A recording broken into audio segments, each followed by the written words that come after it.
Hey, Facebook. How are you? You have a good week? I had a busy week. I bet you had a busy week too.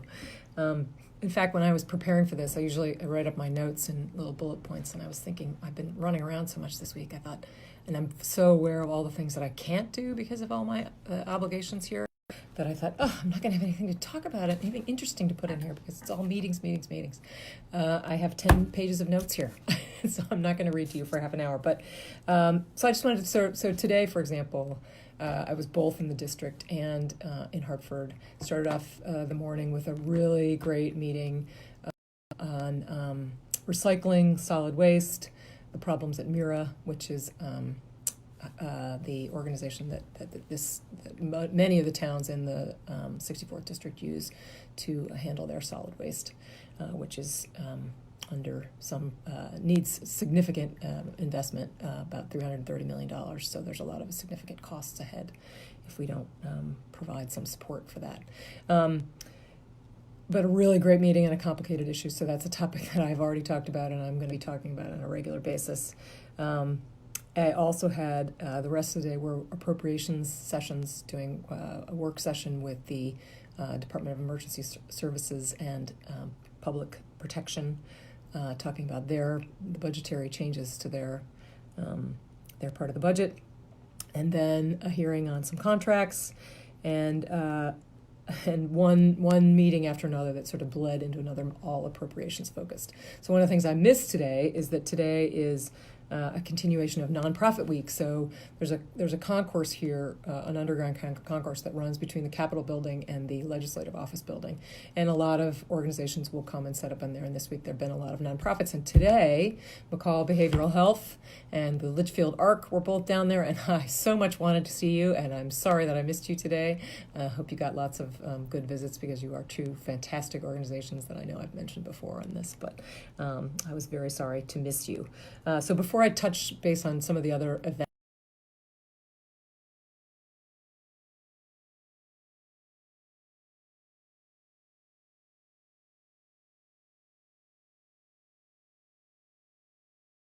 the governor gave a press conference about it, about preparedness efforts and what's happening, and I'll put information in the newsletter that's more specific about that, but we are actively coordinating with the federal government on that, and although there haven't been any cases reported in Connecticut, we need to be ahead of the curve on this, and so I will put information in the newsletter about that so that you can see what the state is up to. I also want to point out a couple of one other piece of news that I may have touched on before, but it's become, I've gotten it as we start to lean into tax season, it's come up times that in the last term, so this has to do with Social Security and taxes to Social Security. When I finally convinced my mother to move to Connecticut from Ohio, that was when I discovered that Connecticut taxes Social Security because Ohio didn't, and I was stunned by that. And so I am very, happy that we in the last term included a tax exemption for Social Security income and phased out tax exemption on pension income, and I'll post more specific information about that, and also any resources that you might need for preparing your taxes to come up, because that it's important, and it makes a big difference to cost of living for our seniors in our communities. I will also put in information. There's been the Attorney General gave a press conference this week about a scam of people posing as individuals or people working for Connecticut Utilities and asking for personal information, and how to spot that, and how to make sure you don't share any private information that can be used in a scam against you. And I'll put out, again, in the newsletter, more specific information about that. So it is, the last week was a blur of other events, and I just want to touch on a few of them to make sure I highlight them. I went to it was Winter in Norfolk weekend last weekend, and one of the things I went to was at the Norfolk Historical Society, which gave a talk on an exhibit that's been there for 2 years, going through April, of Marie Hartig Kendall's photographs. She was a pioneering photographer who documented Norfolk at the turn of the 20th century, and her photographs are extraordinary. She's a pioneer, a businesswoman at a time when that was exceedingly rare.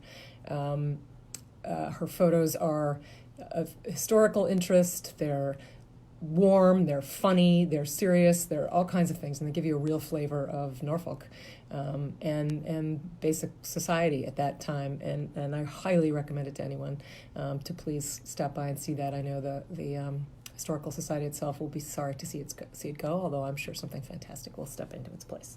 So that was super fun.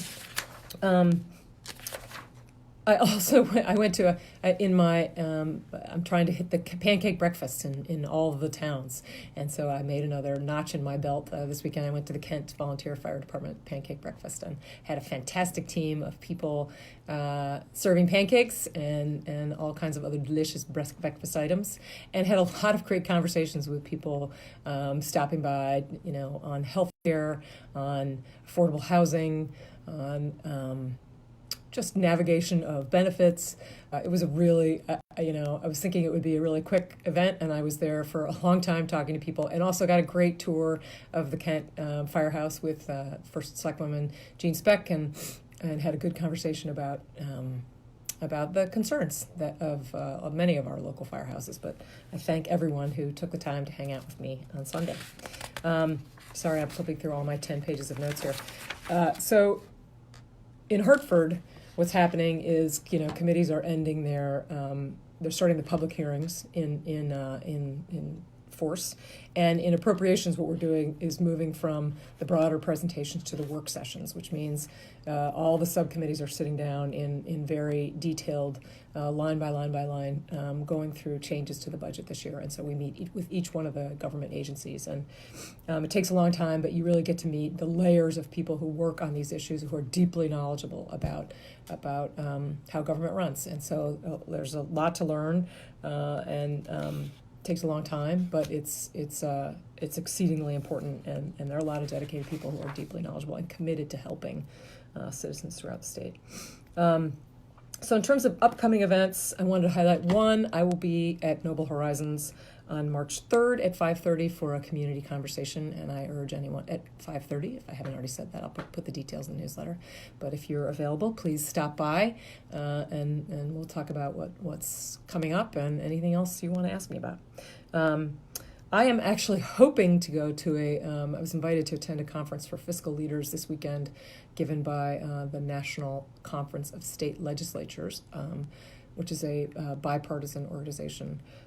It's in New York, so it's fairly close, which is nice for a change. It's Friday and Saturday. I'm going to try to get there, but I have overlapping meetings on Friday, so we'll see whether that's possible. I will be at the Y dinner on March 4th, so anyone else who might be at that, I'll look forward to seeing you. I also wanted to note there's Senator Chris Murphy is going to be in Torrington for a prescription drug roundtable on Friday, March 6th at noon at McCall Center for Behavioral Health. I'll post the details about that, but I will be there for that, probably, unless some sort of hearing or meeting sits on that date, which is always possible. I also wanted to highlight a brunch on Sunday, March 8th at the Interlake Inn to benefit Habitat for Humanity. And again, I'll post information about that, but that is a terrific cause. It helps a lot of people, and I know a lot of local people who've been involved in that for many years. So if you can, come on to that.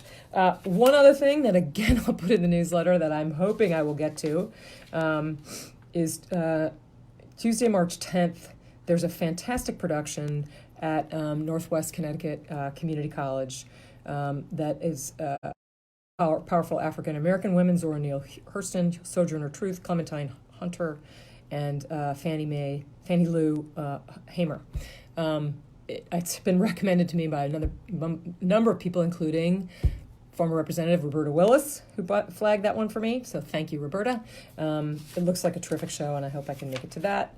Also, Congresswoman Hayes is having another one of her Casework on Your Corner events in Falls Village on March 17th. And again, I'll post the information about that. And I think that's enough for now. I hope you have a great evening. I definitely experienced on my way in this morning the weather of the Northwest Corner. I started off my early morning, when it was raining in Salisbury. By the time I got in my car, it was snowing in Norfolk. Yes, the icebox, it was icy. And by the time I get in Hartford, the sun was out. So we've had a whole funky winter day here. So have a great evening and see you next week.